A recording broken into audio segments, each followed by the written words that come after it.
পাকিস্তানের কোমর ভেঙে গিয়েছে, তা সত্ত্বেও তাদের চরিত্র বদল হচ্ছে না। জম্মুতে নতুন করে ড্রোন হামলার চেষ্টা, জম্মু বিমানবন্দর লক্ষ্য করে একাধিক ড্রোন লঞ্চ পাকিস্তানের, বিভিন্ন সেনা ক্যাম্প লক্ষ্য করেও হামলার চেষ্টা।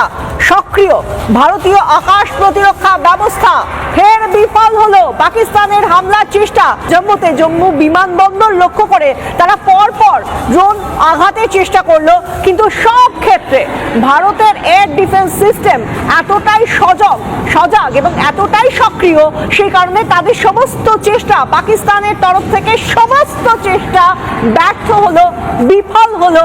এবং শুধুমাত্র একটা ক্ষেত্রেই নয়, শুধুমাত্র জম্মু বিমানবন্দরে তারা হামলা চালাতে পারলো না তা তো নয়, তারা তো পরপর সেটা আমরা দেখতে পেয়েছি, সাম্বা সেক্টর হোক, সেটা দাগওয়ারা হোক, বা সেটা পুঞ্চ হোক, উড়ি হোক, সব ক্ষেত্রেই তারা চেষ্টা করেছে কোনো না কোনোভাবে সেটা ড্রোন অ্যাটাক করার চেষ্টা করুক, জঙ্গি ঢুকিয়ে চেষ্টা করুক, সব দিক থেকে সজাগ রয়েছে ভারতের প্রতিরক্ষা বাহিনী। এবং সেই সঙ্গে ভারতের এয়ার ডিফেন্স সিস্টেম এই মুহূর্তে দাঁড়িয়ে এতটাই সজাগ, এতটাই সক্রিয় যে সেখান থেকে একটা মাছি গলারও সুযোগ নেই।